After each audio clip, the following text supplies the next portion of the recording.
Good morning and hello everybody.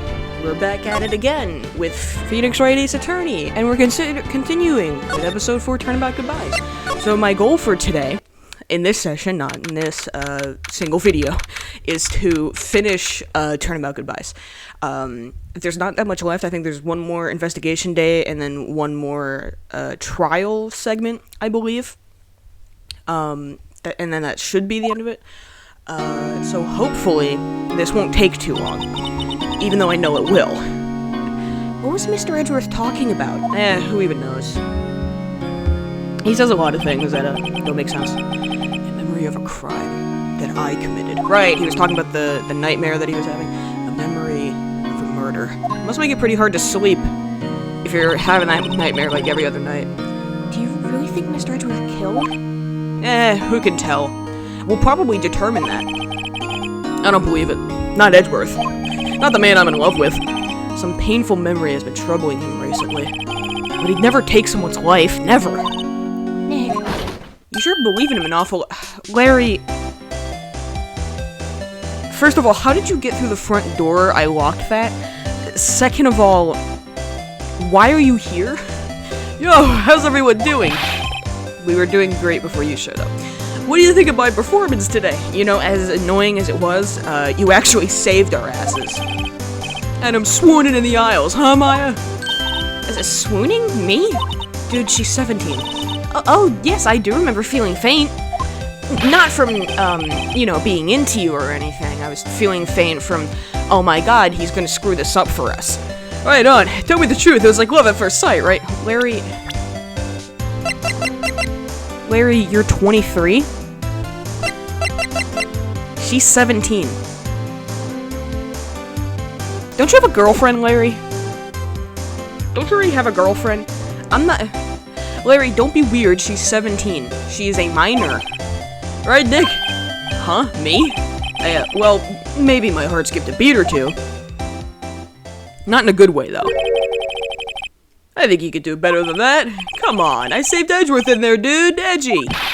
You guys should be bowing before me. Yeah, bow before your hero. Dude, don't make this weird. Don't make it weird. Larry, you really helped out in the trial today. You did. If you weren't there, Larry, I'm sure Mr. Edgeworth would have been found guilty. He already had been found guilty, that's the thing. Ha ha ha ha ha ha ha. But seriously, Nick. That boat shop caretaker guy is pretty suspicious. Yeah, I know. Didn't we already determine... I think Phoenix at least accused him of being the murderer? I don't know. In this game, an Ace Attorney, you tend to know who the real murderer is before you go into the trial. So then it's about proving that they are the murderer, rather. But Edgy ain't off the hook yet, which is different from the other murder mystery game I've played, Danganronpa, where you, with the exception of, like, the first trial and the first game, you go into it not knowing who the murderer is, and you have to deduce who done it from the evidence presented. Although, granted, the thing with the first trial and the first game is more of a translation thing, I think, but whatever. Way to spoil the mood, Larry. Hey, I'm just a guy sitting in the audience, you know? But from where I was sitting, Edgy seemed pretty edgy. I mean, can you really know he's telling the truth about that night? Yes. Larry, I don't think you understand. I'm in love with that man. That's what you need to get through your thick skull. And because I am in love with him, I refuse to believe he could do any wrong. Nick? I don't know, but what I do know is I'm gonna believe in you two until the end. Us two? Edgeworth and who else? You mean me, right? Nah, he means me, right, Nick? Yeah, you, Larry. Not me? Phoenix, Maya's right there. Are you ignoring her? You're hurting her feelings. But why you, Larry? Huh? Actually, yeah, why me, Nick? Enough with the silent treatment. Yeah, dude, you... Oh. I just smacked the pop filter that I don't use, because it doesn't change anything. It's in front of the microphone right now. I've tested it multiple times. It doesn't change anything. it still sounds exactly the same. So it doesn't matter if it's there or not. Nick, why do you trust Mr. Edgeworth so much? I already told you, I'm in love with him. I mean, he's changed recently, true, but when we first met him, he was kind of a jerk, don't you think? When you first met him. That wasn't when I first met him. You didn't know him back then. Back when he wanted to become a defense attorney. Wait, was that when you two were, sorry, I can't talk. Was that when you two were classmates? Yes, in grade school. They saved me. Miles and Larry. They saved me and I'll never forget it. That's why I became a defense attorney, you know. What? Hey, Larry, what's he talking about? Huh? Sorry, I kind of forgot. Okay, Nick, out with it. I'm going to hear this story today, and that's final. Okay. Being a little pushy here. It's kind of a long story, so hang in there. It was the very end of 3rd grade. I was on trial. A class trial.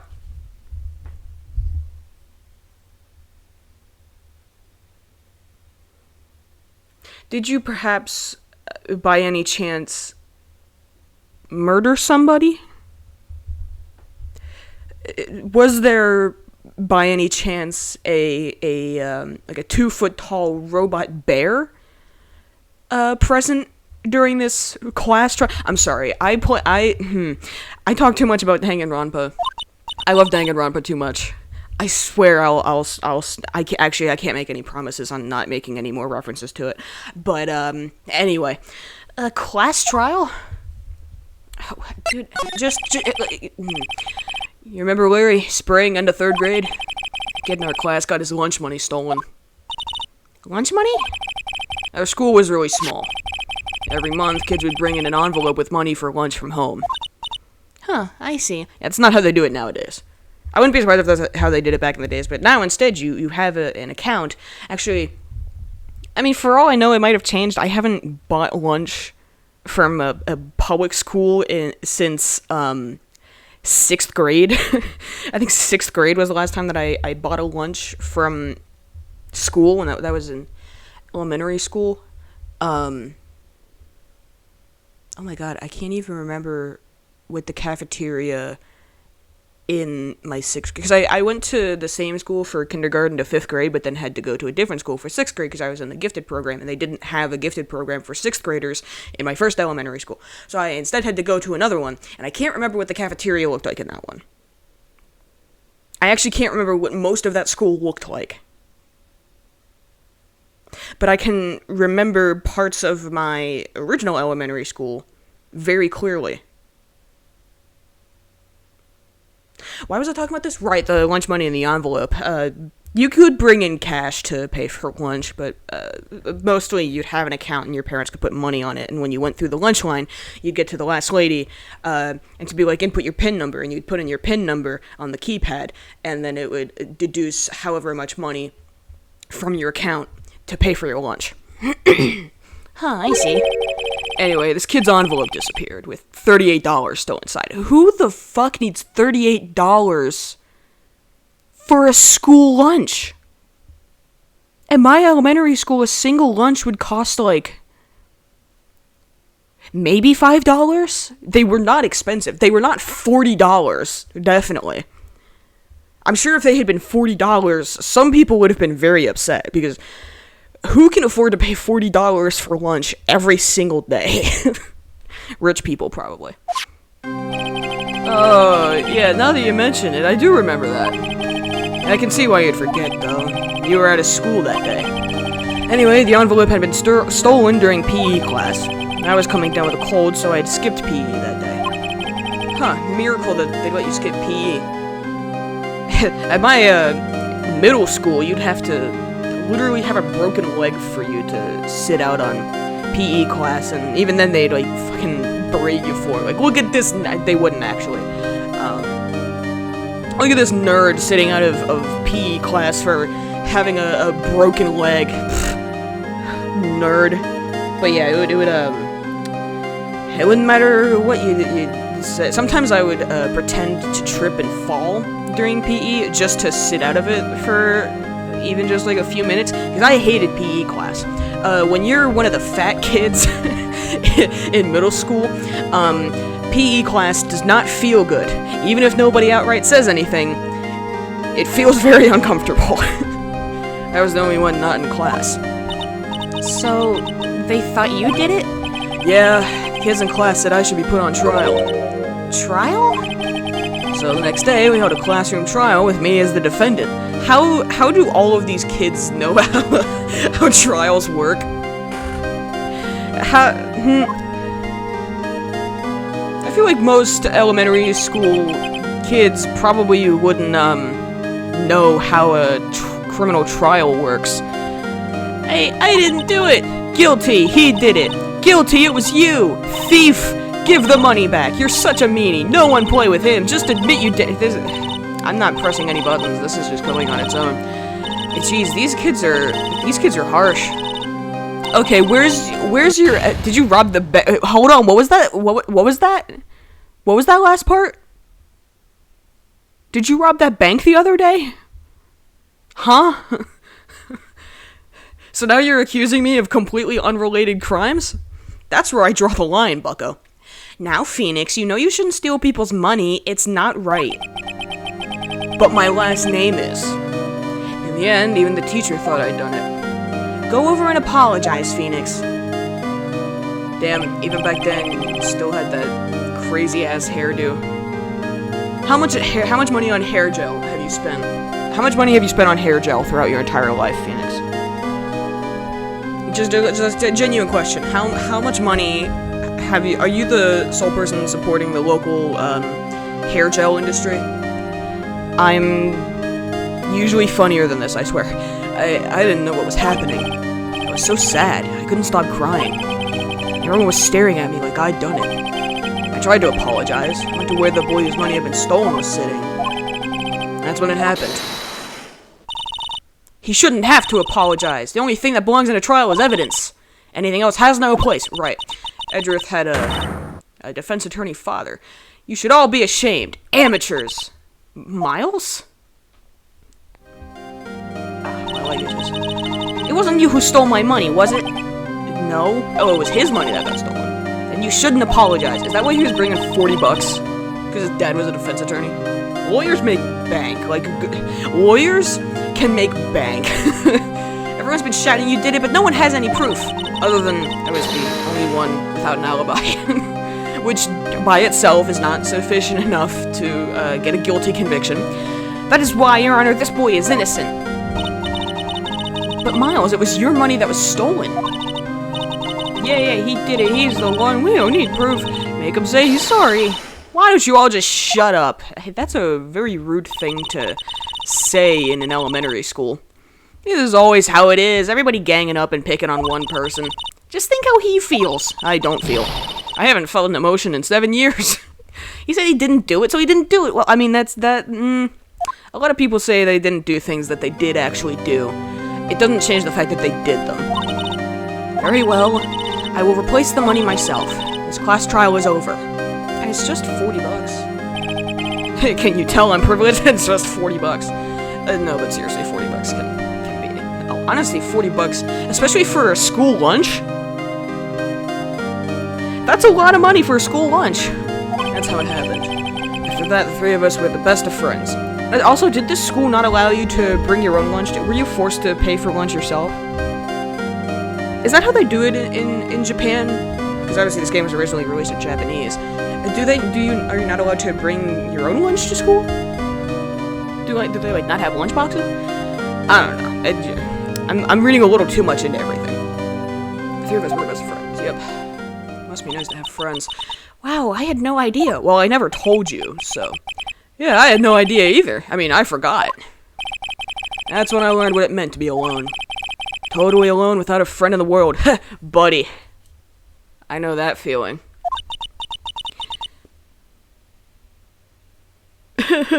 No, I'm fine. You did a good thing, Larry. Yeah, well, I was just lucky that I took the day off from school. If I'd been there, they would have thought I'd done it. So I took it kind of personally, see? If something smells, it's usually the butts. Anyway, Edgeworth and I talked after that class trial. That's when I heard his father was a defense attorney. I remember his eyes would shine when he talked about his father. His father was the one who learned all that fancy schmancy lawyer talk from, like evidence and objection and guilty and innocent. I'm going to become a defense attorney, just like my father. I've heard many dreams from young kids. Like at one point, I wanted to be an astronaut, which is unreasonable. And also, I now realize I definitely don't want to be an astronaut. I can't say I've ever heard a kid say they want to be a lawyer. A famous defense attorney. Now instead, you're the direct inverse of that. You're an infamous prosecutor. And then a few months later, you suddenly transferred to another school. The DL6 incident. Right. I'm not sure, but the transfer probably had to do with his father's death. That's so sad. It was several years later when I heard Edgeworth's name again. There was an article about him in the newspaper. The headline was something like, "Dark Suspicions of a Demon Attorney." Fabricating evidence, manipulating testimonies, covering up facts. The article said he'd do anything to get a guilty verdict. Anything. Even commit crimes himself. But why? What happened? I mean, that's not the Edgy I used to know at all. Well, you see, Larry, trauma changes a person. That's what I thought, too. I tried to get in touch with him I don't know how many times. He never replied. I guess he didn't want to see his old friends. I couldn't just drop it, though. I wanted to meet him, to learn why he had become who he became. That's when I decided. Wait, you don't mean... That's why? That's why you became a defense attorney? To meet Edgeworth? See, it's not even subtext. It's not even subtext. You can't even call this, like, homoerotic subtext. It's not subtext. Would you truly go this far for someone you're not in love with? Like, come on. If I was a defense attorney, I knew he'd have to meet me whether he wanted to or not. In court. Are there that few defense attorneys and that few prosecutors in this country? That all defense attorneys know all prosecutors and vice versa? Edgeworth believed in me and I believe in him. He's in pain, and no one's on his side. I'm the only one who knows the real Edgeworth. I'm the only one who can help him. I'm in love with him. Have I mentioned that yet? I'm in love with him. Whoa, Nick. So, is that why you helped me out for free? Yeah.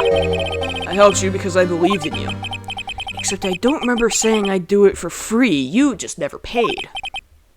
Aw, Nick. Nick. Nick! We have to save Mr. Edgeworth if it's the last thing we do, okay? Well, hopefully it won't be the last thing I do. Right, very well may be. First, there's that rental boat shop caretaker. We need to find out who or what he is. I'd settle for who. I guess I can clean out some of this evidence I no longer need. Okay, let's go. So I guess some things have been moved.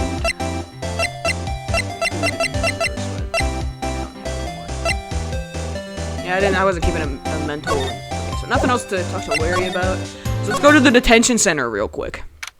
Hey there, Edgeworth. You look upset. You look as grim as always. Mr. Edgeworth, I heard the story about the class trial. Class trial? What do you mean? Sorry, I have to, like, physically hold myself back from making another danganronpa joke. What is wrong with me? Why am I so fucking obsessed with that game? Anyway. You don't remember? Don't worry, Larry didn't either. No, I don't. Your lunch money was stolen, wasn't it? In 3rd grade? Lunch money? Oh, right. Yes, I seem to remember something like that. Nick, I think you're the only one who really remembers. Well, it probably only really mattered to me anyway. Mr. Edgeworth, didn't you know? That trial was the reason Nick became a defense attorney. Ridiculous. Gee, thanks. That said, it does sound like the kind of thing you'd do. You haven't changed a bit, have you, Wright? So simple. To a fault, even. But so handsome. I didn't say that last part. Well, maybe, yeah, but I think you changed too much, Edgeworth. The duality of man. Perhaps. changed not at all and changed too much. Hey, Edgeworth, why did you become a prosecutor anyway? You used to look up to your dad. You said you wanted to be a defense attorney, right? I couldn't let myself deny reality like you. What do you mean? My father was taken from me, and you want me to defend criminals? That's fair. I'm sorry, Wright, but I'm not that good of a person. One suspect was apprehended in your father's murder, right? Yes, a man trapped in the elevator with my father. His name was Yanni Yogi. Yanni Yogi? I'm still not clear on how to say that. He had to be the shooter any way you look at it. Yet, he was found innocent. A defense attorney got him off the hook. That would be Robert Hammond. On that day, 15 years ago, the three of us were trapped in that elevator for 5 hours. When we were rescued, we all suffered oxygen deprivation. I had lost all memory of the murder. Lost your memory? Even now, I can't recall what happened in that elevator.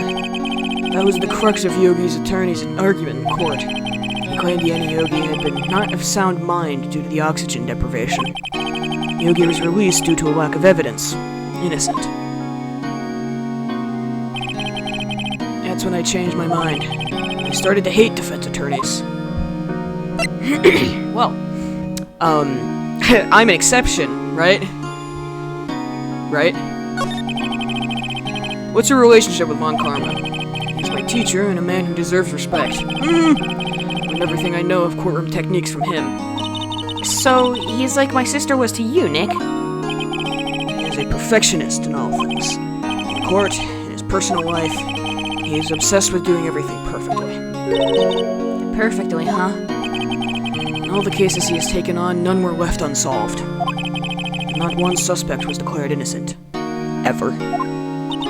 But that's... I know. It's possible some of the suspects were indeed innocent. However, it is impossible for us to accurately determine that in every case. All Von Karma does is his job to find the suspect guilty perfectly. In any case, it's nigh well impossible to find a weakness in him. Should a weakness appear, he would do everything in his power to make it go away. Edgeworth, if what you're saying is true, you're headed for a guilty sentence tomorrow. He's right! Now's no time to praise the enemy, Mr. Edgeworth. It's a strange situation in which I find myself, I'll admit. No kidding. Anything to show you, or am I just gonna have to move on now? I'm just gonna move on now. Grossberg! You here? He's out, again. When does he work anyway? No, don't be harsh, because I'll have to come back later. I'll be shocked if this location ever becomes relevant again. Oh, Larry, you're still here. Criminal Affairs Department, why not? Coming up on... we still got time left. Looks like Detective Gumshoe hasn't gotten back yet. Gumshoe, he won't be coming back today. Oh, really? He said there was some guy he had to arrest by tomorrow. A boat shop caretaker. He shouted something about catching him if it's the last thing I do, pal. Good luck, Gumshoe. You're gonna need it. Okay, good. I can go right to the lake entrance from here. I'm walking here. Hey, pal, long time no see. Yes, I do have to do that. I'm walking here every time before I say Gumshoe's lines. Just to remind myself of what he sounds like. Oh, Detective Gumshoe. Close one today, eh? I got so worked up I snapped my tie in half. And now I got a new one. Sorry about that. I wasn't aware that was something you could do. But I've also never worn a tie. No problem, pal. Thanks to you, we now know who really did it. You mean the boat shop caretaker? Look, I'll make you a promise. I'll have that scoundrel in my custody by trial time tomorrow. Come what may. It's my duty to you as a police officer. Now I'm off to catch me a criminal, a moiterer, if you will. Detective Gumshoe sure is active today. Oh, one other thing. Eek. No one can go into the woods today. The woods? Where Lotto was camping? And the woods are off limits to camping, and apparently the park ranger found out. He got pretty mad. No one could go in for a while. I guess Lotto's in a lot of trouble. Anyway, I'll be seeing you tomorrow. Huh, if we live that long. Okay, so I guess to the public beach we go. Huh? Steel eyesore's missing. Eyesore? God, I love Phoenix. He's awesome. Looks like the hot dog stand is closed, too. I guess Larry's too busy worrying about Mr. Edgeworth to show up for work. Well, we can't go to the woods, so the boat rental shop, maybe? That old caretaker got away. Yup. I never imagined he might be the real murderer. Ahem! I'd know that clearing of the throat anywhere. It's Grossberg! Oh, it's been so long since he showed up. What was his voice? What did I do for him? Whatever, it'll probably change like 7 times in the next 3 minutes anyway. Hello. What? That doesn't sound right. What might you be doing here? But it's fine. Out for a walk, the days of my youth, like the scent of fresh lemon, you see. Lemon. Sorry. Mr. Grossberg! This is no time for idle reminiscing. I'll be shocked if anyone knows what I'm referencing by just saying lemon. Mr. Edgeworth's trial ends tomorrow. That is true, yes. But from what I saw of today's trial, Edgeworth should be fine, right? Well, I'm not so sure about that. Oh ho, what do you mean by that? Well, I'm not sure. If you find anything out, come by my office at once. I may be able to offer you some assistance. Thanks, Marvin. Thanks. Bye. What do you think Mr. Grossberg was doing here anyway? Who knows? Can I go into the caretaker's shack?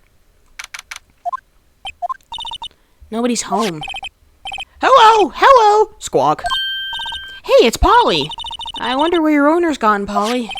Hello! Hello! Squawk. Can't believe he'd run off and leave his poor parrot to fend for herself. Hello! Hello! Squawk. Can we talk to the parrot? Why did the music kick in? The music doesn't kick in unless something important is happening. Maybe I should take care of Polly, Nick? You probably shouldn't just kidnap her. Police know about her anyway.